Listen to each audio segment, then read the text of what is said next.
কোরআন শরীফ ধরতে গেলে ওযু করা লাগবে। এই যে আয়াত বলে আমরা মানুষকে বোঝাই যে ওযু ছাড়া কোরআন ধরা যাবে না। আপনি একদিনের জন্য আপনার ইমাম সাহেবকে, মাওলানাকে জিজ্ঞাসা করেছেন যে ওযু ছাড়া কোরআন ধরা যাবে না, একটা আয়াত আপনি দেখান।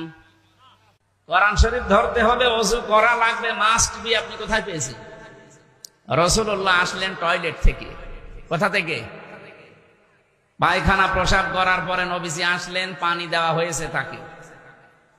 তিনি হাত মুখ ধোয়ার পরে গোশত খেলেন। বিশ্ব নবীকে জিজ্ঞাসা করা হয়েছে, হে রাসূল, আপনি ওযু করলেন না? তিরমিজি শরীফের হাদিস। নবীজি বলেন, দেখো, আল্লাহ আমাকে শুধু নামাজের আগে ওযু করার জন্য আদেশ দিয়েছেন, তাছাড়া পৃথিবীর কোনো কাজ করার আগে ওযু করা লাগবে এ আদেশ আমি পাইনি। এ কাজের ভেতরে রোজা রাখা হতে পারে, এ কাজের ভেতরে হজ করা হতে পারে, এ কাজের ভেতরে খাবার খাওয়া হতে পারে, এ কাজের ভেতরে কোরআন ধরাও হতে পারে। হাফজে ওযু ছাড়া স্পর্শ করা যাবে না।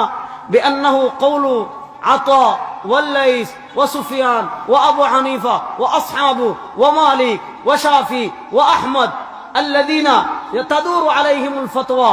উনি বলেন ওযু ছাড়া কোরআন স্পর্শ করা যাবে না।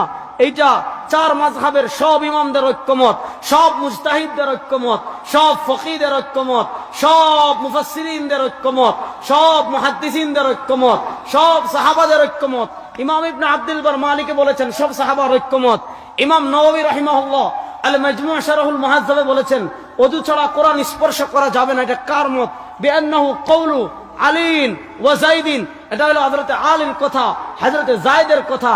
হযরতে আরেকজন সাহাবীর নাম বলেন ওয়ালাম ইউখালিফ ফি আহাদুম মিনাস সাহাবা। ওযু ছাড়া কোরআন স্পর্শ করা যাবে না, এই ব্যাপারে কোন সাহাবী দ্বিমত করেন নাই।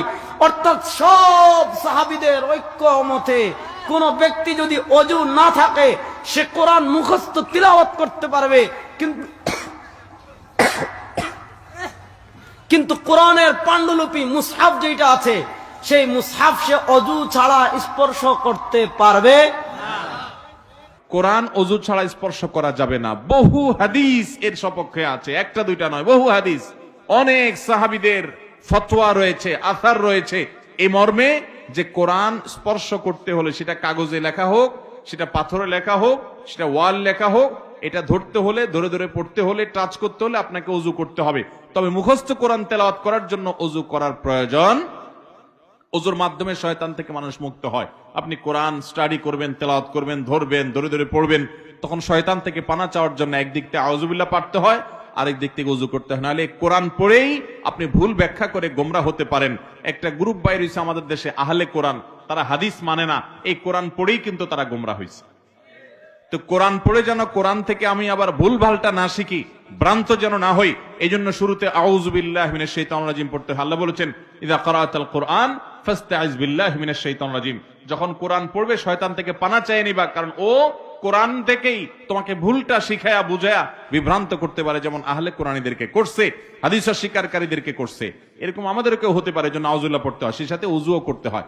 মুখস্থ তেলাওয়াত করবেন, ওযু করার প্রয়োজন নাই।